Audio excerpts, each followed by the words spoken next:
بەناوی خوای بەخشندەی میهرەبان بینەرانی عزیز و خۆشەویستی بەرنامەی بەفەڕ لە هەر کوێیەگەن جوانترین سڵاوی خوای گەورەتان لێبێ و ئەم کاتە و هەموو کاتێکتان باش. سپاس و ستایشێک کە شیاو بە گەورەیی و دەسەڵاتی خوا بێ بۆ خوای گەورە دەرەبڕین. درود و سڵاو و میهرەبانی خواژە خوازین بۆ گیانی پاکی پێغەمبەری پێشەوا و نوری چاو و سەرمەشق و ئاراستەکاری دنیا و قیامەتمان حەزرەتی محەممەدی کوڕی عەبدوڵڵا صلی الله عليه وسلم و بۆ سەر گیانی یار و یاوەران و خێزان و شوێن کەوتوانین تا ڕۆژی قیامەت و بۆ سەر دڵ و دەروونە ئارامەکەی ئێوە عزیز و خۆشەویستیش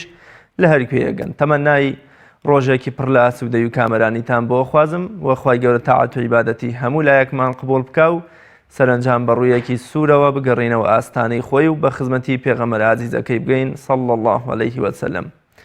خۆشحاڵم لە ئەڵلقەیەکی نوێی بەرنامەی بەفەڕ لە خزمەتیەوەی عزیز و خۆشەویستدام و مێدەکەم سوود لە بڕگە و بابەتی ئەم ڕۆژما وەربگرن و ئەم بەرنامەیە بێتە هۆکاری زیادبوونی تەقوا و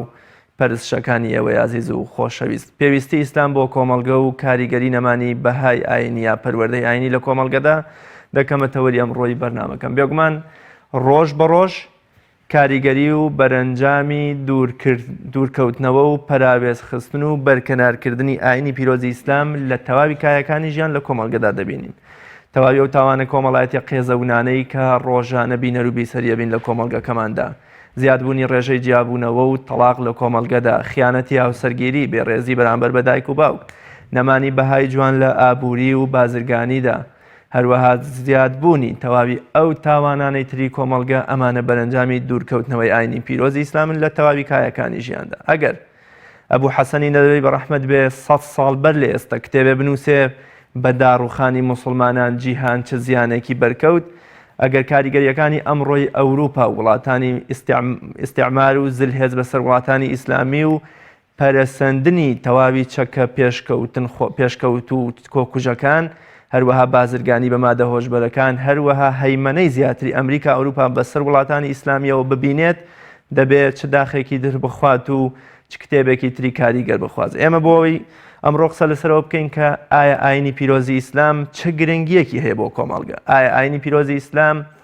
چه هەوێنێکی مەیەنەر و چه هەوێنێکی ئاشتی خوازانە و پێکەوە ژیان و هەماهەنگی دروستەکە لە کۆمەڵگەدا کە خەڵکێکی مشەخۆر یا ئەوانەی کە دەیانەوێت لە ئاوی لێڵدا ماسی بگرن و مەلەی خۆیان بکەن کە دەیانەوێت ئاینی پیرۆزی ئیسلام دوور بکەوێتەوە، کۆمەڵگە چ زیانێکی لێ دەکەوێت و کۆمەڵگە چۆن بەرەو داوەشان و داڕوخان و شیرازەپسان و هەڵدێران دەچێت. بەڕێز مامۆستا ساڵح مەجید پارێزەر و شارەزار لە ئاینی پیرۆزی ئیسلام تەواوی ئەم پرسە گرنگەمە ئەمڕۆ بۆ شەنووکەوە کە مامۆستاگیان زۆر بەخێر بێ و سپاس بۆ ئامادەبوون. زۆر سپاس، دەستان خۆش بێ و سەرکەوتوو بن ئینشاءالله. مامۆستا خەڵکانێک لەم سەردەمی تەکنۆلۆژیا و پێشکەوتنەدا دەڵێن ئاینی پیرۆزی ئیسلام هیچ زەرورەت و گرنگیەکی بۆ کۆمەڵگە نییە و سەردەمی پێشکەوتنە، سەردەمی تەکنۆلۆژیای، سەردەمی ئەوەیە کە عەقڵەکان ئەوەندە پێشکەوتون پێویستمان بە یاساوایینێک نییە کە 1400 ساڵ بەر لە ئێستا هاتووە. با ئێمە بپرسین ئایا ئیسلام چ گرنگی و پێگە و بۆ کۆڵێ زەرورەتێکی بۆ کۆمەڵگەی ئەمڕۆمان؟ بەناوی خۆی بەخشندەی میهرەبان، درود و ڕەحمەت بە سەرگیانی پێغەمبەری ئیسلام و بۆ سەرگیانی یارانی و شوێنکەوتوانی بەگشتی. سڵاو و ڕەحمەت و بەرەکاتی خوا لە جەنابەت و لە برا بەڕێزەکان لە پشتی کامێرە و لە تەواوی بینەرانی بەڕێزی کەناڵی پێیان. داواکەم لە خوای گەورە هەموو لایەکمان موفەق بن ئینشاءالله. صالح سعید صالح مەجید نییە ڕاستکەینەوە. طبعا ئەوانەی کە بەو شێوەیە قساکەن پێم وایە خۆیان لەواچێ زیاد بن لەسەر ژیان، خۆیان زیاد بن لە ژیان و خۆیان چێ ژیان لە ژیانی خۆیان وەرنەگرتووە. ئەگینا ئەگەر ئێمە ئاوڕێک بینەوە بۆ مێژوو لە سەرەتای سەرهەڵدانی ژیانەوە لەسەر زەوی مرۆڤ بێدین نەبووە. لە هەر قۆناغێک لە قۆناغەکانە بوو بێت مرۆڤ پێویستی بە دین بووە. تەنانەت ئەگەر دینی ئاسمانیشی بۆ نەچوو بێت بۆ خۆی دینێکی داتاشیوە بۆ خۆی بت و دارێکی داناوە پەرستوویەتی. معنای وایە مرۆڤ بەڕاستی بە بێدین نایکرێت. هیچ مرۆڤێک و هیچ کۆمەڵگەیەک بە بێدین نەیکرا و نایکرێت. ببورن جا بۆ باسی ئیسلام ئێمە ئەگەر چۆن بڵێ سەیری پانۆڕامایەکی سەردەمی هاتنی ئیسلام ینی چاوێکی پیا بەخشێنی يعني ئەو مامەسا بەڕێزە ئەو زانا بەڕێزەی کە جەنابەت ئاماژەت پێکرد ئەبول حەسەن النەدەوی کە 100 ساڵ پێش ئێستا و کتێبە ئەنووسێ و ماذا خسر العالم بانحطاط المسلمين. يعني بەڕاستی تەنانەت ئەگەر ئەو کتێبەش نەخوێنیتەوە هەر سەیرێکی مێژووی پێش هاتنی ئیسلام بکەین کۆمەڵگەیەکە بەهێز بێهێز ئەچەوسێنێتەوە شەڕی تایەفەگەری زۆر زۆرە تیرەبازی بە شێوەیەکە کە لەسەر گوانی وشترێک 120 ساڵ شەڕ لە نێوانی ئەوس و خەزرەجا دروست دەبێت بە شێوەیەکە کە کچ زیندە بە چاڵەکرێ بە شێوەیەکە کە ماڵی خەڵک داگیر ئەکرێ بە شێوەیەکە خەڵکی مەسائیلی هاوسەرگیری زۆر بەدەگمەنە بەڵکو ئافرەت بە شێوەیەک ئەچەوسێنرێتەوە تا ئەو ڕادەیە کە بە ئینسان حساب ناکرێ هەژمار ناکرێ بە شێوەیەک یعنی کۆمەڵگەی مرۆڤایەتی دابەش بووە بەسەر کۆیلە و ئەسیادا تیجارەت بە مرۆڤەوە ئەکرێ هەموو ئەم سیمانە سیمای ئەو کۆمەڵگەیە بووە کە پێش هاتنی ئیسلام و ئەگەر ئێمە چاو بخشێنین بە مێژووی فەرهەنگی قانونی و تەنانەت کۆمەڵایەتی و زانستیشە هەموو ئەو دەستەواشە و وشە جوانانەی کە هاتوون هەمووی لەسەر زمانی پێغەمبەران هاتوون سەلامی خۆیان لەسەر بێ هەر لە ئادەمەوە هەتا خاتەم صلی الله عليه وسلم جميعا. لەبەرەوە بەڕاستی وەکو چۆن لە فەرمودەدا هاتووە یان لە ئەثەرە هاتووە يعني الحكمة ضالة المؤمن أن وجدها فهو أحق بها باسەکە لەوەیە کە هەر کەلیمەیەکی جوان هەر وشەیەکی جوان هەر ئەخلاقێکی جوان هەر ئاکارێکی جوان هەر سیستمێکی حکمی جوان هەبێ لەم سەر زەویە ئەوە بە جۆرێک لە جۆرەکان یەکێک لە پێغەمبەرەکانەوە وەرگیراوە کەواتە ئێمە ئەگەر یعنی بە وجدانەوە ئەوانەی کە بە وجدانەوە باسەکەن ئەم حقیقەتە ئەڵێن وەختی خۆی بە ڕۆژی گارودیان وت لە شەستەکانە کە ئەچێ بۆ میسر پرسیاری لێەکەن و ئازانم مجلەی طەلیعەی مسریە پرسیاری لێەکە پێڵن تۆ ڕێی چییە ئەو کاتە لە شەستەکانە سکرتێری حیزبی شیوعی فەڕەنسی بووە پرسیاری لێەکەن ئەڵێن تۆ ڕێی چییە بەرامبەر بۆ مەقولەی کە ئەڵێ دین تریاکی گەلانە ئەویش ئەڵێ بەداخەوە ئەگەر کارل مارکس یا ئەنجلێس مێژووی ئاینی پیرۆزی ئیسلامیان بخوێنایەتەوە ئەم قسەیان ناکرد چونکە تەواوی مرۆڤایەتی قەرزاری سەردەمی عومەری کوڕی عەبدولعەزیزە لە کاتێکە کە عالەمی ئیسلامی خۆی پێویستی بە سەرۆت و سامان و پارە و پارەی زەکات نەمابوو لە جنوبی ئەفریقیا کۆیلەی ئەکری و ڕزگاریە کرد لە تەواوی عالەمی ئیسلامیە کەسێک نەبوو خانووی نەبێ کەسێک نەبوو پێویستی بە زەکات بێ زەکات وەرگێ ئەمە ئەو ئیسلامەیە کە ئەو پێ ئەڵێ ئاین تلیاک بەڵام ئەو بە شێوەیەکی گشتی بە ئاینی وتووە لە تێڕوانینی بۆ ئاینی مەسیحی کە قەشەکان وەختی خۆی لە ئەوروپا بە شێوەیەک لە شێوەکان ئاینیان ناشرین کردو لە جیرفانی خۆیانەوە شتیان دەرەهێنا و بە ناوی دین و بە ناوی خواوە دادگاکانی پشکنین بزەتی زانست و یعنی ئەمانە بەڕاستی ئەو سیمایان ناشرین کرد ئەگینە ئاینی پیرۆزی ئیسلام ئاینی هەموو سەردەمێکەوە هەموو قۆناغێکە ئاینێکە لەگەڵ وجدان قساکە لەگەڵ عیلم قساکە لەگەڵ هەموو ئاستێکی تەمەنی مرۆڤەکانی قسە ئەکات ئەگەر ئێمە سەیری سوورەتی ناسکەین کە خوای گەورە فەرمێ قل ئەعوذ برب الناس مەلیک الناس ئیلاهی الناس سێ قۆناغی ژیان هەیە مناڵی هەیە گەنجێتی هەیە پیری هەیە عادەتەن لە مناڵیە ئینسان پێویستی بە پەروەریشارێکە لێرەیە خوای گەورە فەرمێ قل ئەعوذ برب الناس ئەنجا مەلیک الناس گەنجەکان هەمیشە حەز ئەکەن خۆیان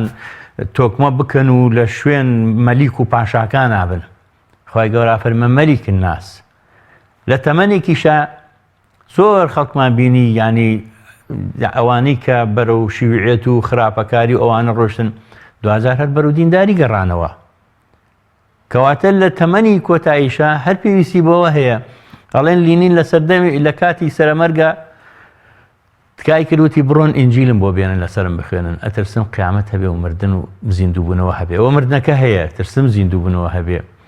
چەند سەعات ینی ئینجیلیان لەسەر خوێندووە یعنی کەواتە سێری ئیسلام کە بە هەر سێ قۆناغ کە هاتووە ئەنجا جگە لەوەش ئاینی پیرۆزی ئیسلام لە مناڵی و لە دایکبوونەوە لەگەڵ ئینسانایە هەتا ئەگاتە ناو گۆڕ بۆ دوای گۆڕی لەگەڵ یایەتی. ئاینی پیرۆزی ئیسلام حسە و پشکی مناڵێکی کۆرپەلەی ناوسکی دایکی دیاری کردووە لە کاتێکا کە لە ناوسکی دایکی ئاەتی ئەگەر ئەو باوکە بمرێ ئەو مناڵە بەشی هەیە لە بەشە میراتی. ئەمەیە ئیسلام. ئەگەر ئێمە بە ویژدانەوە سەیری ئیسلام کەین ئەوانەی کە ئەڵێن ئیسلام بە کەڵکی ئەمڕۆ نایە و بۆ ئەم سەردەمە ناشێ چی شتێکی تر هەیە لە ئیسلام جوانتر بێت؟ ئیسلامێک کە پێش 1400 ساڵ فەرموویەتی یا ئەیها الذین آمنوا لا تدخلوا بيوتا غير بيوتكم حتى تستأنسوا وتسلموا على أهلها. ئەم دیمەنە جوانە، ئەم ئیسلامە چەنە جوانە کە 1400 ساڵ پێغەمبەرەکەی صلی الله عليه وسلم فەرموویە تەبەسموکە فی وجه ئەخیکە صەدەق، کە ئەو فەرموودەیە بە تابلۆ لە ئەڵمانیا هەڵ ئەواسرێت و بە ناوی پێغەمبەریشەوە ڕێزی دایک و باوک، ڕێزی دراوسێ، خیانەت نەکردن بۆ منە لە هاوسەر، هەر لە کێشانە و تەراز و بازی ئاکامانە کۆمەڵێ بەهای جوان. ئەگەر خەڵکێک قەرارە دژایەتی ئیسلام کات لەبەر کۆمەڵێ قیساس و ئەحکام کە سەرنجام هەردەستی ئەوانە بردرێ، ئەوان بەردەبارانەکرێن، ئەوان دوورە وڵات دەخرێنەوە کە بەهۆی گەندەڵی و فەسادی خۆیانەوە. بەڵام لە بواری کۆمەڵایەتیە ئاین ڕۆڵێکی زۆر کاریگەری گەڕاوە، ینی خێشتنەوەی خێزان و ڕێزی دایک و باوگەمە یەکێکە لە بەرهەمە جوانەکانی ئاین. بێگومان ئێستا ئەوان بەداخۆ، یانی ئێستا کاتێکە ئێمە سەیری قانونی نێودەوڵەتیمان هەیە، قانونی سلم و حرب هەیە، ئەوانەیە خەڵکێک بڵێن جا باشە کاکە باشەڕ نەبێ و قانونیشی بۆ دامەنێ. یعنی تۆ ئەم مرۆڤە تێکەڵەیە، تۆ ناتوانی دووکۆڵە گەرنتی ئەوە بدەیت ئیلا لە ژیانە شەڕ نابێ، کەواتە کاتێکە شەڕ ئەبێ ئەبێ یاسای بۆدانیت. ئەوانەی کە یەن بە بێویژدانی ئاەتی قورئانیەکان کە باسی قیتال و جیهاد دەکەن هەڵیان گۆسون و چەند هەموویش چەند ئاەتێکە خۆ، یعنی قورئان 6000 و قسوور ئاەتە، چەند ئاەتێک باسی قیتال ئەکات، ئەویش باسی کاتی حربە. لە هەمان کاتا قورئان باسی سلمیشی کردووە، یاسای حرب و سلم. ئەم هاتووە ئەم ئاەتانەیەنێ لە شوێنێکا باسیەکە کە شوێنی ئەو نییە و بە بێویژدانیەوە سەیری ئەمە ئەکات. بەڵام سەیری ئەوە ناکا کە خوای گەورە فەرمێیە لا ينهاكم الله عن الذين لم يقاتلوكم في الدين ولم يخرجوكم من دياركم أن تبروهم وتقسطوا إليهم. خوای گەورە نەهی لە ئێوە ناکا، خەدەغەتان ناکا لەوەی کە کەسانێک ئەگەر لەسەر دین ئێوە ناکوژن، دەربەدەرتان ناکەن، ماڵ و سامانی خۆتان دەرتان ناکەن، لە نیشتیمانی خۆتان و دەرتان نانێن، کەوا چاکیان لەگەڵا بکەن وتقسطوا إليهم وعادل بن لەگەڵیانە، دادپەروەر بن لەگەڵیانە. ئەی چی؟ إنما ينهاكم الله عن الذين قاتلوكم في الدين وأخرجوكم من دياركم وظاهروا على إخراجكم. أنجا فرمي أن تولوهم، نافرمي أن تبروهم، يعني تبروك ما هيشتوتوا بو أمانيش. بەڵکو خوا نەهیتان لێیەکە لەوانەی کە لەسەر دین ئێوە ئەکوژن، فقط لەبەرەوەی تۆ دینداری ئەو کوژێت، تەنها لەبەرەوەی مسلمانی ئەو کوژێ. خوا نەهیتان لێیەکە کەوا بیان کەنە دۆستی خۆتان، بەڵام نەیفەرموو چاکیان لەگەڵا مەکەن، نەیفەرموو عادل مەبن لەگەڵیانە. یاسای سلم و حربی ئیسلام پێغەمبەر صلی الله عليه وسلم لە کاتی جەنگە ئەی فەرموو دار مەبڕن، مژن مەکوژن، مناڵ مەکوژن، پیرێژن مەکوژن، پیرەمێرد مەکوژن، ئەسیر مەکوژن، ئاژەڵەکان مەکوژن. یعنی سیرکە هەمووی شتی جوان، جگە لەوەی کە الإيمان بضع وسبعون شعبة 60 شعبة أو بضع وسبعون شعبة أعلاها لا إله إلا الله وأدناها إماطة الأذى عن الطريق والحياء شعبة من الإيمان. إيمان حفتا شصت أوان دبش، يعني حفتا أوان دبشا برزترين بلي إيمان لا إله إلا الله يا نزمكي لا بردين آزار لسري خلق. أواني أمرو ألين إسلام بكالكي جيان نايا لناو سياركان ودبك فريدن أين مسري خلقه شوشەعەرەقەکان لە شوێنەکانە فڕێ ئەدەن و ژینگە پیس ئەەکەن و سێرانگەکان پیس ئەەکەن جگەرەکە فرێدا جگەرەکە فڕێ هەزارەها مێرو و چۆلەکە و ئەسووتێنێ یان بەونە بەروبوومی جوتیارێکی داما و ئەسووتێنن بەڵام ئیسلام هاتووە ئەفەرمێ ئەمە لە ئیمانەوەیە هەڵگرتنەوەی لە ئیمانەوەی نەک فرێدانیش هەڵگرتنی لە ئیمانەوەیە لابردنی ئازار لەسەر ڕێی موسڵمانان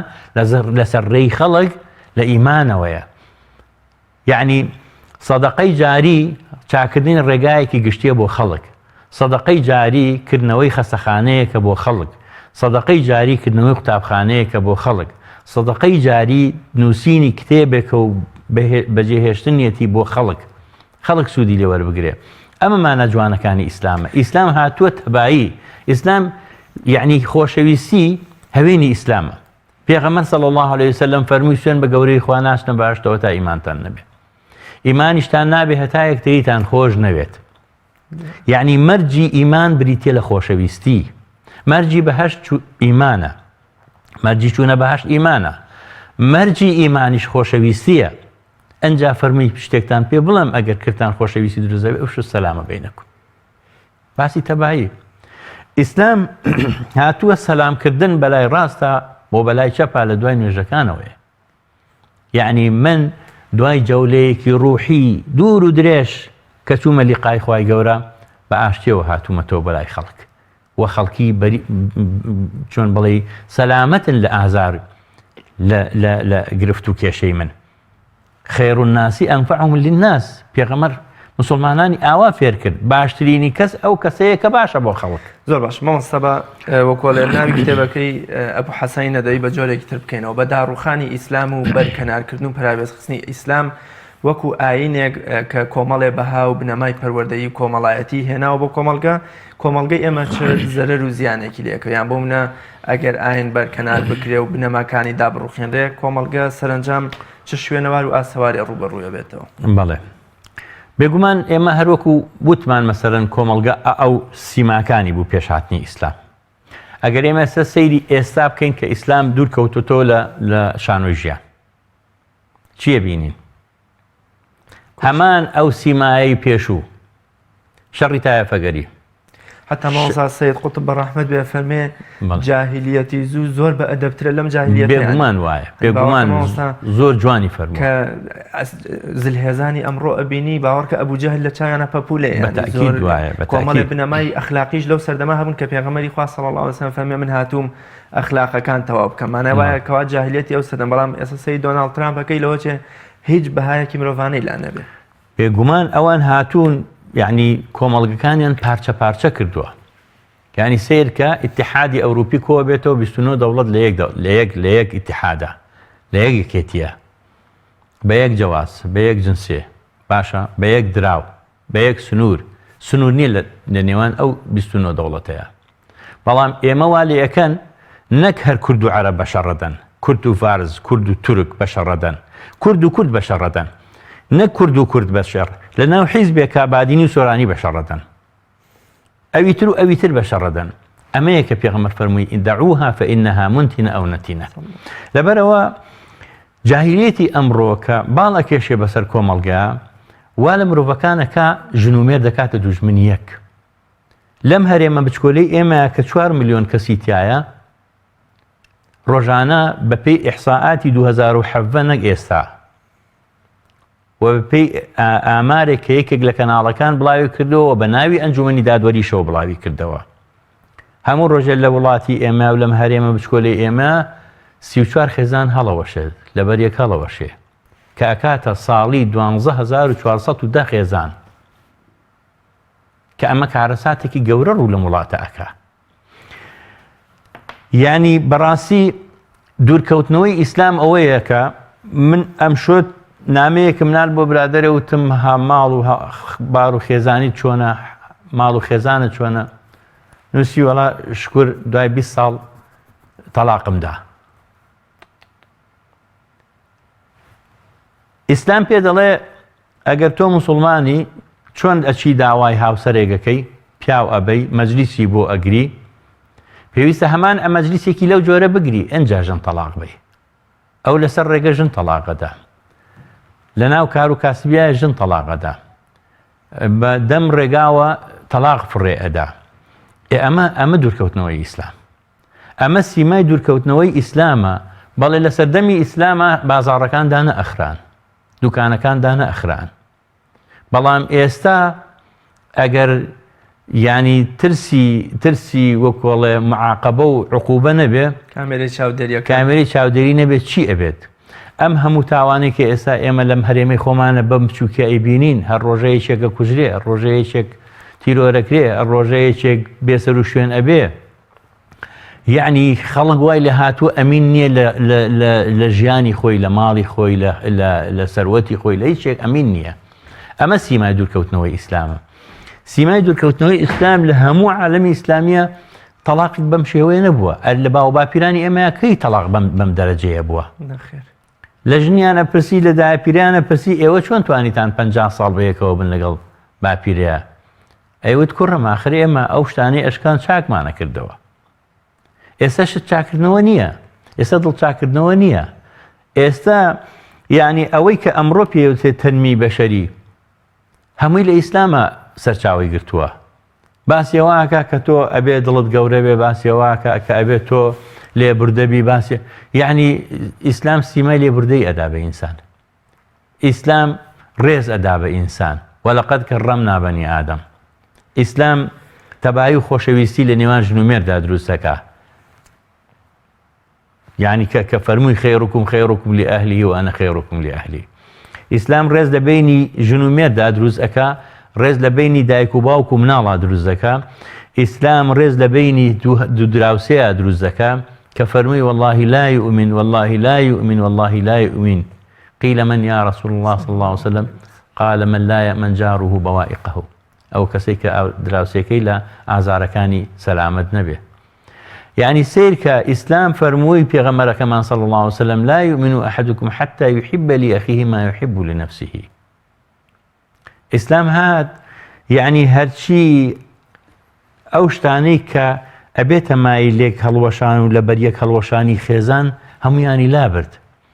إسلام هاد حرمة الرزي بو عفرت جرايوه، حرمتي بو خيزان جرايوه، بو دايكو باوكو بيرة مردكان جرايوه.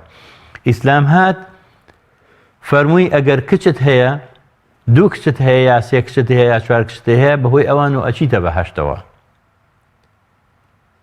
ئێستەشی لەگەڵا بێ کاتێک کە ئەڕۆی بۆ لای دکتۆرەکان یا بۆ شوێنێک، ئەگەر سکەکە کوڕ بێ داوای مژداکە، بەس ئەگەر کچ بێ خۆی ینی هەر بە سلوکی ڕۆژانەی خۆیان واکەن. ئەشی خەنە پاڵس ئیسلام، ئەڵێن ئیسلام ئافرەت دەچەوسێنێتەوە. لەبەرەوە بەڕاستی يعني ئەو ڕۆژەی کە ئیسلام خۆری ئیسلام ئاوا بوو لە ناو کۆمەڵگا، شەڕ و ئاژاوە سەری هەڵدا. ئەمەی کە ئێستا بە ناوی دینەوە ئەکرێ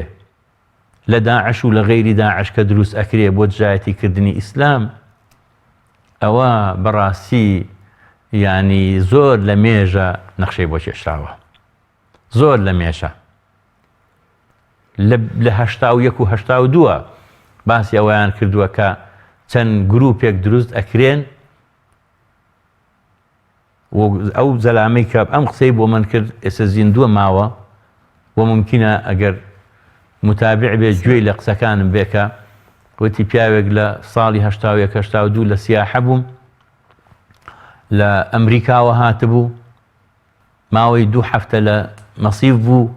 دوای چوون بۆ بەغا و هاتینەوە لەوێ پێی وتم وتی دوو ڕاستی هەیە پێ دەڵێم لە لای خۆت داینێ. وتم چیە ڕاستیەکان؟ وتی یەکەمیان ئیتیحادی سۆڤێتی ڕوخێ 81-82 دوای 10 ساڵ پێشەوە قسەیەکە بڕوخێ. ئەڵێ منیش وتم دوو لە ڕووی جەناب تو بینەرانی بەڕێز، وتم ئەنتە مخەبەڵ، وتم تۆ شێتی. وتی من هیچت پێ ناڵێم، بەس کە خۆت بینیت ئیتیحاد سۆڤێتی بێتەوە بە رووسیا، تۆ خۆت بینیت ئەو کاتە قسەکە عەکسکەرەوە. وتی دووهەم کۆمەڵە گروپێک بە ناوی دینەوە دروست ئەکرێن ئەوەی خوا پێی ناخۆشەیکەن، هەروەکو قارچک هەڵەتۆقن. کاتێک کە وەزیفەیان تەواو بوو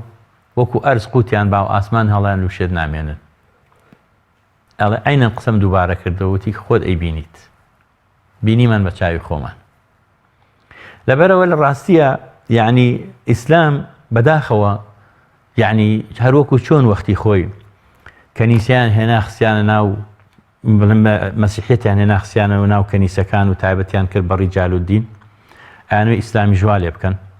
بەڵام ئیسلام ئەوەندە گەورەیە 1400 ساڵم حارەبە ئەکرێت بربەسی لەسەر ڕێگادانرێ هەزاران و سەدان هەزار گەنجی شەهید کراوە سجن ئەکرێت بەڵام دوجار نەسر و سەرکەوتن هەر بۆ ئیسلامە و هەر بۆ مسلمانانە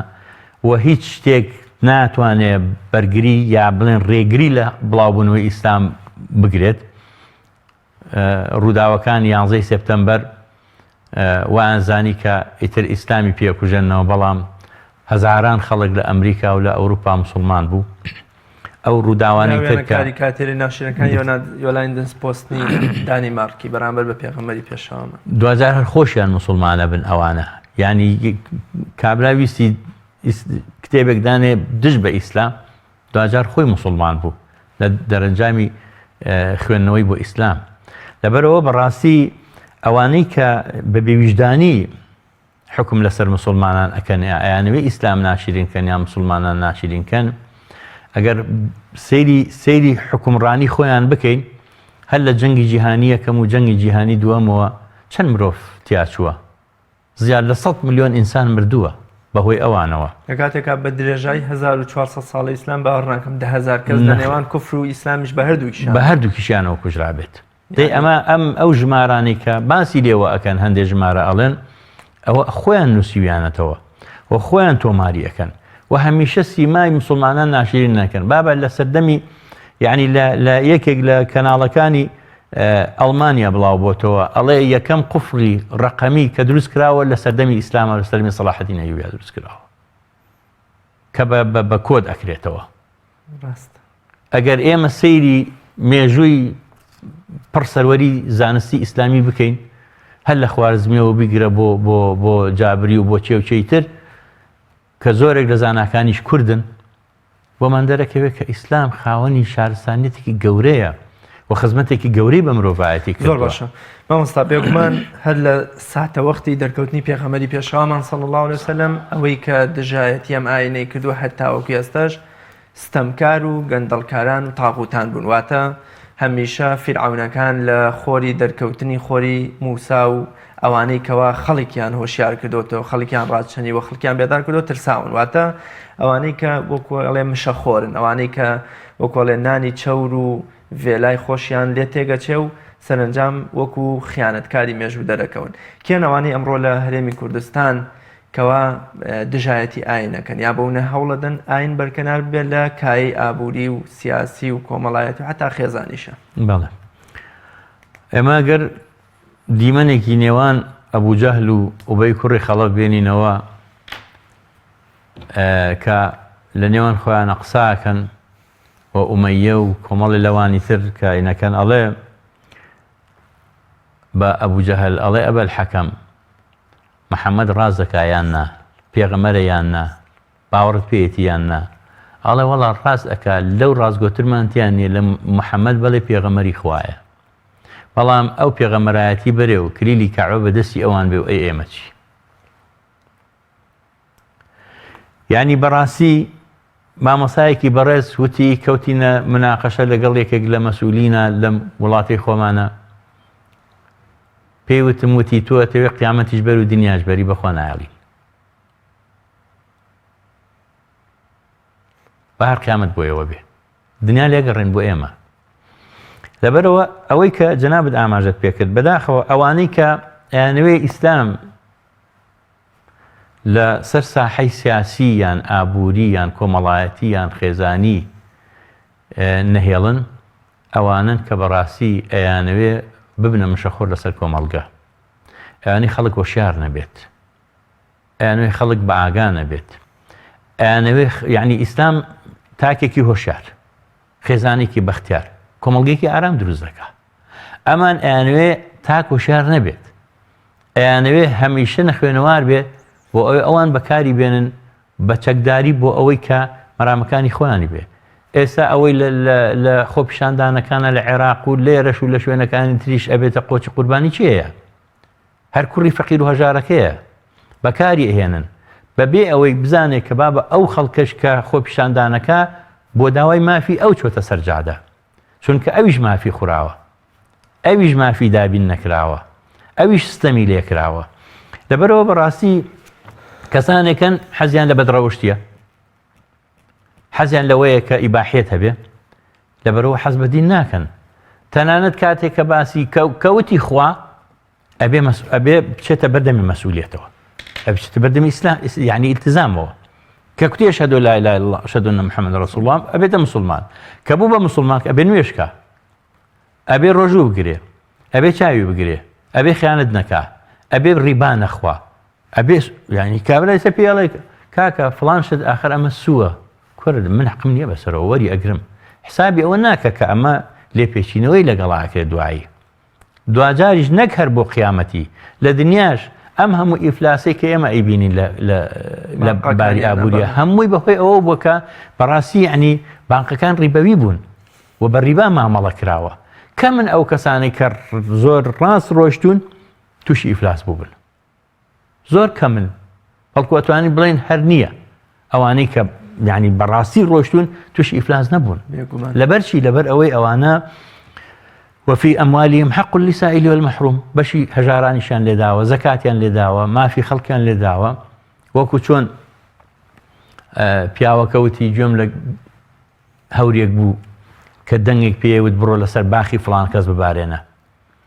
کە چووم سیرەکەم بارانەکە باری و بە جۆگە لە ڕۆشتە ناو باخێکەوە پیاوێک ئاودێریە کرد، کە چوومە پێشەوە لێم پرسی وتم تۆ چی لەم باخە دەکەیت؟ تۆ ناوت فڵانەوتی بەڵێ. وتم تۆ چی لەم بەرووبوومیان باخە دەکەی؟ وتی کەمە سێ بەشەوە،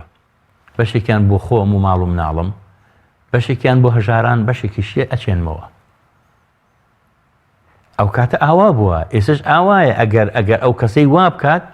ماڵ و سەروەت و سامانی پارێزراوە بێ. لەبەرەوە لە ڕاستیە چێن ئەوانەی کە ئەیانوێ ئیسلام لە شانۆی ژیان دوورخەنەوە ئەوانن کە بەڕاستی ئەیانەوێت ینی هیچ سنوورێک نەبێ بۆ مەسەلەی جنس و بۆ مەسائلەکانی تر. مامۆستا بێگومان من وەکو خۆم و بێگومان خەڵکیش هەمیشە بە ئومێدەوە سەیری هاتنەوەی ئاینی پیرۆزی ئیسلامەکەین. ینی یەکێک لە فەرماندە خاچپەرستەکان لە شامەوە نامەیە بۆ فێرناندۆی ئیسپانیاڵێ ئەڵێ هێندە موسڵمانمان کوشتووە، خوێنەکانە گاتە ئاستی ئەژنۆی ئەسپەکانمان، بەڵام سەرنجام شۆڕەسوارانێکی وەکو محەممەد فاتح، سەلاحەدین ئەیوبی و خەڵکانێکی تر هەڵکەوتونەتەوە ئاینی پیرۆزی ئیسلامی هێناوەتە سەر شانۆی ژیان. بێگومان ئێمە ئەمڕۆ ناسبەی 100 ساڵی تریش بێ ئاینی پیرۆزی ئیسلام هەر خۆری گەشی هەر دێتەوە و کۆمەڵگە ڕووناگەکاتەوە. بەڵام لە ئەگەری بەردەوامبوونی ئەم ڕەوشە دوور لە ئاین و دوور لە خوایی کە عەلمانیەت دەستی داوەتێ، لەوە چێ تا ئەو کاتێ ئاینی پیرۆزی ئیسلام دێتەوە 2 ملیۆن ئافرەتی قەیرە و کوڕی قەیرەمان نەبێ، توشبووی مادە هۆشبەرەکان و توشبووی نەخۆشی شێرپەنجە بەهۆی جگەرە و نێرگەلە و مەشروب و تلیاک و ئەم شتانەمان نەبێ. ینی بۆ نمونە لەوە چێ ئەو کاتە هەزارەها بەند و کۆت و ڕێکەوتنامەی ئەمریکا و تورکیا و ئێرانمان بەسەرەوە بێ بۆ نەوت و دەرامەتی ئەم وڵاتە. لە ئەگەرێکی وایە کە لە سەتانەوەتونەی کۆمەڵگە لە ڕووی ئابووری و سیاسی و کۆمەڵایەتی و جوگرافی و خێزانیەوە داڕوخابێ،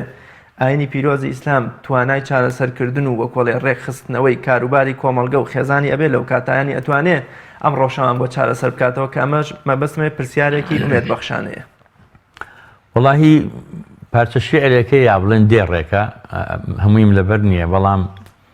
ئەڵێ شێر کە خەو زۆری بۆ هانی مێشولە بەرە برە چاوی، بەڵام مەرج ئەوەیە دوای هەڵسانی پڵنگیش بێتە مەیدانی. یعنی کە ئیسلام و ئومەتی ئیسلام بە ئاگا هاتەوە و کەوتەوە سەرپێی خۆی زۆری ناوێت وەکو زۆریگەر محەممەد زیندوو بە هەندەی خواردنەوەی کوپێ قاوە بە تەئکید وایە کێشەکانی دنیای بە تەئکید وایە، چونکە لە ڕاستیە یعنی هەر لە بیدایەتە برادێک باسی پرۆژەیەکی کرد لە ڕووی ئابوووریەوە، وتی بای 67 ملیۆن دلار بووە، هەر لە بەش یەکەمە وتوانە بە 47، یعنی خۆی تەخسیسەکەی 67 ملیۆن بووە، هەر یەکەم وتوانە ئەوە بە 47 ئەگەر ئەیکەیت، دەستی دووهەم بەوی تریۆتە کاکە بە 27، یعنی 20 ئەخیرەن بە 20 دەستی سێهەم. ئەمە ئەگەر یعنی بکەوێتە دەستی کەسێکی ئەمین و دەستپاک زۆر کەمی ئەوێ بۆ ئەوەی کە زۆر باش وڵات هەڵسەنێتەوە. یعنی ئەگەر بەڕاستی مسلمان وإن شاء الله من أميدم وايا وفرمودي صحيحي بيغمر هي صلى الله عليه وسلم كمجد بخشن ومسلمانان دل خوشكن وخواي قوراء فرمي كوا أن الأرض يرثها عبادي الصالحون، يعني كل الأرض يرثها يعني يحكمها هموي أكويت جردسي مسلمانان وبحكم إسلام حكمك عادلانة ودات پروارانه كهمو خلق سودي ليور بقري ككافر ومسلمانيش تيايا آسوده وآرام بن كهيج كسيق ما في تيايا نخوري هر كس بآزادي خوي جياني خوي أبات سر وإسلام ديتا وسر شانو جيان وحكمي جاقريتا ودست وإن شاء الله مسلمانان سر برز أبنوا مسلمانان جاني تولصن وشيانية هر وكون شو صلاح الدين كاتيكا قدسي رزقار كرد أو همو خوين رجابو بلام أو بۆ لەدایک بوونی مناڵێک کە تازە لەدایکە بێ سوپایەک ڕاگرێ هەتا مناڵەکە لەدایکی بۆ مناڵەکەش سەر بە سەلیبیەکانیشە لەبەر ئەوە یعنی ئەمە ئیسلام ئەومان پێڵەکە گیانی تۆڵەسەنەوە نابێ و نییە و ئیسلام بەرقەرارە بێ و حکومەکاتەوە و دێتەوە سەر شانۆی ژیان و مسلمانان سەرکەوتوو ئەبن والعاقبة للمتقين خوا فەرمێ بەڵام گرنگەوەیە ئێمە متتەقی بین مەرجەکەی خوا ئەوەیە کە ئەبێ ئەو کەسە ئەو کۆمەڵە ئەبێ بە تەقوا لە خوا ترس بن بەڕاستی ئەبێ تەجاوزی زاتی خۆیان بکەن ئەبێ دوای هەوا و ئارزوی خۆیان نەکەون ئەبێ دوای مادە نەکەون ئەبێ بەڕاستی کاتێک کە شتێک هاتە سەر بەردەسی ئەوەی نەئی باوکێتی و نەئی بنەماڵەکەیەتی ئی مسلمانانە لەبەرەوە ئەوەی کە ئەچێتە ئەو شوێنەی کە پێی و توێ شوێنی حکوم شوێنی دەسەڵات ئەوە بەڕاستی بەقەدەر هاوشانەکانی خۆی حسەی هەیە لەوەیە باقیاتەکەی ئەبێئی بەیتولمالی مسلمانان بێ ئەو کاتە ئەو کەسە کەسێکی متتەقی و لە خواترسە و بەباشی ئەدای واجبی خۆی کردووە لەبەرەوە ئینشاء الله یعنی مژدە بۆ خۆشمان و بۆ مسلمانان بۆکو فەرمودەکانی پێغەمبەر صلی الله علیه وسلم فەرمێت مسلمانان سەرەکەون و نەسر و سەرکەوتن بەدەستهێنن و یەکریسیش ئەبنەوە و عالمی ئیسلامی پاگە بێتەوە لە هەموو چڵک و چەپەڵیەکی خراپەکاری و تاوانباری و تاوانکاری و ئەم میلەتەش هەمووی میلەتێکی مسلمانە پێم وایە یعنی ئەوەش کە ئێستا خۆی ناو عەلمانی هەر مسلمانە بەڵام دیارە کەسانێکی هەلپەرست مسلمانان بەکارهێنن بۆ مەرامی خۆیان ئەگینە ئەوەی تۆی بینی لە هەموو هێزە عەلمانیەکانی شابیگرە هەمووی خەڵکی مسلمان و دینداری تیا هەیە و چاویان گەژە بێتەوە بە بینینی قورئان چاویان گەژە بێتەوە بە بینینی مزگەوت چاویان گەژە بێتەوە بە بینینی ئیسلام چاویان گەژە بێتەوە بۆی کە مسلمان یعنی نەسر و سەرکەوتن بەدەستبێنێ لەبەرەوە لە ڕاستیە ئێمە پێم وایە بێ هەمومان بە ئاگا بێنەوە کە ئێمە یەک میلەتین و میلەتی مسلمان برای یەکە تەبایی و برایەتی دروستکەینەوە لە ناو عالەمی ئیسلامیا و بەتایبەتی لە ناو میلەتی مسلمانی کورداکە میلەتێکی مسلمانە و پابەندە بە ئاینی پیرۆزی ئیسلامەوە ئینشاء الله نەسر نزیکە وەکو قورئانە فەرمێ خوای گەورە ئەو نەسرە بە نسیبی مسلمانانەکە و یومئذ یفرح المؤمنون بنصر الله إن شاء الله مامۆسەیان بێگومان ئێستا لەوەچە بینەر بڵێ ئەمەی کە باس کرا زیاتر باز لە شانۆی کۆمەڵگە و سیاسی و ئابووری بوو منێک لە ماڵەوە یا لە خێزانەکەما چیم پێەکرێ مەبەستمەوەیە خوای گەورەش فەرمێ إن الله لا يغير ما بقوم حتى يغيروا ما بأنفسهم مەبەستمەوەیە بێگومان کۆمەڵگە لە کۆمەڵێ لە خێزان پێگاتوە خێزانەکانیش لە تاکەکان مەبەستمەوەیە کۆمەڵێت تاک خێزانێکیان پێگێناوە ئەم پەروەردە ئاینیە یان بۆ منە دوورخستنەوەی ئاین لە نێو خێزاندا زۆر جار مرۆڤ مسلمانە بەڵام بە دەستی خۆی لە ڕێی کۆمەڵێک کەناڵی خراپەوە ئاین وەکۆڵێ چۆن ئەڵێ نور لەگەڵ تاریکیا هەڵناکە کۆمەڵێک کەناڵ دێنێ سەرنجام مناڵەکانی لەدەستدا خێزانەکەی فێری خیانە دەبێت بۆ جۆری لە جۆرەکان مناڵەکان فێری بێ ڕێزیکردن بە دایک و باوکیان دەبن ڕەحم و بەزەییان نامێنێ ڕێزی کات نامێنێ معریفە و خوێندن نامێنێ لەو خێزانەدا تا چەند پێویستە لە خێزانیشدا هاوشێوەیەوە کە ئێمە باسمان کرد لە کۆمەڵگا پێویستە ئاین وجودی هەبێت لە پەروەردەیە لە بەدەست بەسەربردنی کاتەکانیانە لە ڕێزگرتنیانە لە سیرکردنیان بۆ دراوسێ و کۆی ئەو کەسانی کە پەیوەندیان پێوە هەیە ئەمە دەکەمە کۆتا پرسیاری بەرنامەکە بەڵێ وڵی تابان ئێمە ینی هەم لەوەی پێشتریش کە من زەڕور بۆ ئاماژەی پێ بکەم لە باسی زۆربوونی قەیرەی و باسی گرفت و کێشەی زیاتربوونی تەلاق و جیابوونەوەکان و ئەمانە طبعا ئیسلام دەوری سەرەکی ئەبینێت یعنی ئەگەر تۆ ئێستا سەیری ئەو ڕێژەی جیابوونەوە بکەی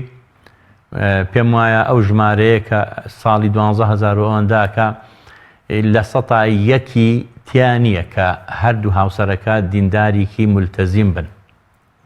تەحەدایەکی جوانە ینی بەڕاستی من خۆم بە دوواداچوونم کردو لە 2007 بە دوواداچوونم کردو بۆ جیابوونەوەکان هەتا ئێستاش یعنی هەن ئەوانە بەڵام ینی ئەگەر جار بووبنەوە یەکێکیان ملتەزیم بووە ئەوی تریان ناملتەزیم بووە کەواتە ملتەزیمەکە بە ئەبێتە قۆچی قوربانی ئەسووتێ بەڵێ ئەگینا لە ڕاستیە کە من ئەوانەی کە زۆر کە من ئەوانەی کە هەردوو هاوسەرەکە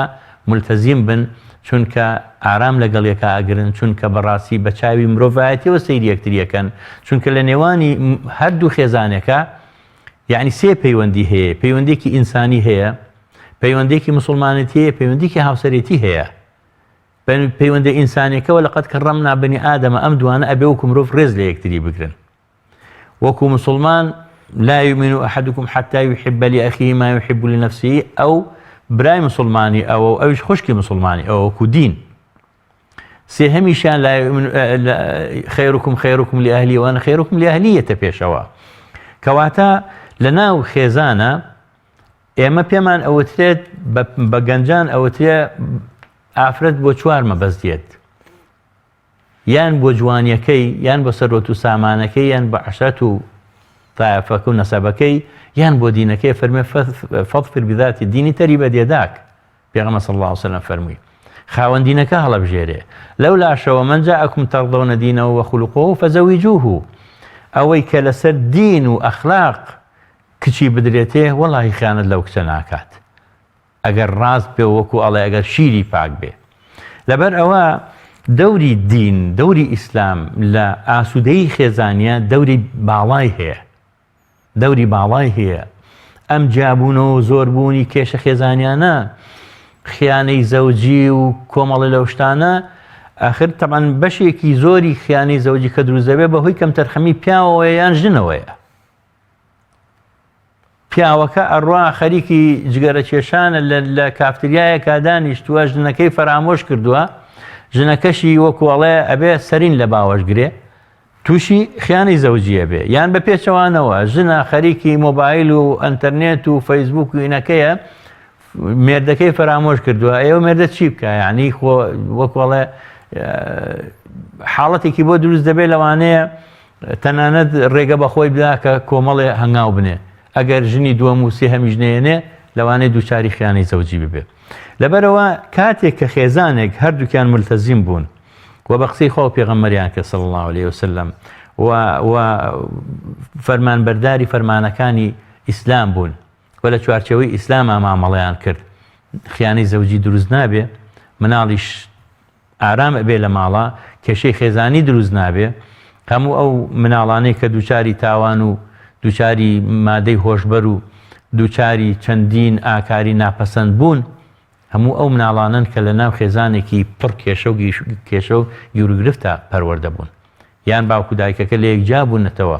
ئەگەر سەیری دادگاکان و زیندانەکان و بکەین بەندیخانەکان هەموو ئەوانی دووچاری ئەو حاڵەتانە بوون لە تەمەنی گەورەیشیانە تەنانەت ئەگەر بگەڕێنەوە بۆ ڕابردویان بەهۆی ئەو ناتەبایی خێزانیەوە دووچاری ئەو لادانە بوون لەبەرەوە بەڕاستی ئیسلام وەکو سەرەتاوتم ئیسلام تاکێکی هۆشیار دروست دەکا خێزانێکی بەختیار دروست دەکا و ئارام دروست دەکا کۆمەڵگەیەکی ئارام و گەشە سەندوو دروست دەکا ئەم کۆمەڵگەیە یعنی هەر کەس وەکو چۆن لە سەردەمی عومەری کوڕی خەتاب بەمە کۆتایی پێێنم درێژ ناکەمەوە کە 2 مانگ عومەری کوڕی خەتاب قازی بوو لە سەردەمی ئەبوو بەکری سیدیقا یەک کەس نەڕۆیشت سکاڵا بکە فرمي اعفيني عن واجبي يا خليفة رسول الله صلى الله عليه وسلم فرمي بوتو لواجب راك يوتنا أم ملة همو كسب أركي سرشاني خوي هلاسيه ئەوەی مافەعیات ئەوەی ئەرکە بەجێ ئەهێنێت لەبەر ئەوە با من بڕۆم ئیشێکی تر بکەم ئەوە هەر کورسی و مێزەکە ببێت و پێویستی بە قازی نییە لەبەرەوە ئەگەر ئیسلام بێتەوە سەر شانۆی ژیان والله خێزان ئیسراحە دەکات تاگ ئیسراحە دەکات کۆمەڵگە ئیسراحە دەکات پۆلیس ئیسراحە دەکات ئاسایش ئیسراحە دەکات دادگاکان ئیسراحە دەکات. یەکمان زۆر سپاس بۆ بەڕێز مامۆستا ساڵح سەعید پارێزەر سپاس بە ئامادەبوون لە بەرنامەی بەفەڕ. ئەزان و خۆشەویستانم بێگومان بە ئەوانەشی کە دوورن لە پەرستش و عیبادەتەکانەوە ئاین وەک هەبێنی ژیان و پاراستنی شکۆ و حورمەتی کەسایەتی خۆیان یا پاراستنی مناڵ و خێزانەکانیان بەکاربێن بێگومان ئاینی پیرۆز ئیسلام هەبێنێکی زۆر سوود بەخشە بۆ کردنەوە و دامرکاندنەوەی تەواوی کێشە هەڵچوونەکانی کۆمەڵگە ئەگەر خەڵکانێکیش لێرە و لەوێ دەسەڵاتدارانێکی ملهوڕ و نەوتخۆر پێیان وابێ ئاینی پیرۆزی ئیسلام ئاینی جەزیرەی عەرەب و ئاینی پێشینێ و بۆم سەردەمی تەکنۆلۆژیایە دەستنادا ئەو بێگومانوەکو چۆن ئیمامی عەلی بە خەواریجەکان یەگوت قسەکەیان ڕاستە بەڵام بۆ مەبەستێکی خرام ئەمان هەم قسەکەشیان هەڵەیە هەم مەبەستەکەشیان خراپە بۆیە کاک ئەحمەدی موفتیزادە زانای گەورە و عەلامەی خواناسی کوڕەزا ڕەحمەتی خوای لێبێ فەرمێ قورئان و ئیسلام بۆ ژیانی معنەوی مرۆڤ هاوشێوەی زەویە بۆ ژیانە مادیەکەی جا فەرمێ ئەگەر خەڵکێک ئێستایاندا کاڵفان بێ بڵێ وەڵام من ئەم ئاو و خاک و هەوایی کە ئادەم و خەڵکانی پێشوو بەکارێناوە من زۆر پێشکەوتوم ئەم بەکار نایەنم چەندێک کاڵفامی و بێعەقلیە باوەڕکە ئەوەندەش بێعەقلیە کە خەڵکێک بڵێ قورئان و ئیسلام بۆ ئەم سەردەمەی ئێمە ناشێ چ ئاین و چ بەرنامە و چ پەیڕەوێک هێندەی قورئان و ئاینی پیرۆزی ئیسلام پێشکەوتون خوازانە و جوان و کاریگەرە بۆ ئەم سەردەمە بە ئومێدی ئەوەی هەمومان هەر لە ژیانی تاکە کەسی خۆمانەوە تا خێزان و تا کۆمەڵگەکەمان ئاین لە ژیانمانە ڕنگ پێ بدەینەوە بۆ پاراستنی شکۆ و حورمەتی دنیایی و قیامەتیمان تا بەیگەیشتنەوەیەکی تر لە بەرنامەیەکی ترواڵقەیەکی تری بەرنامەی بەفەڕ بەخوای گەورەتان سپێنم ژیانتان پڕ لە فەڕ و بەرەکەتی و ئاسوودەیی بێت.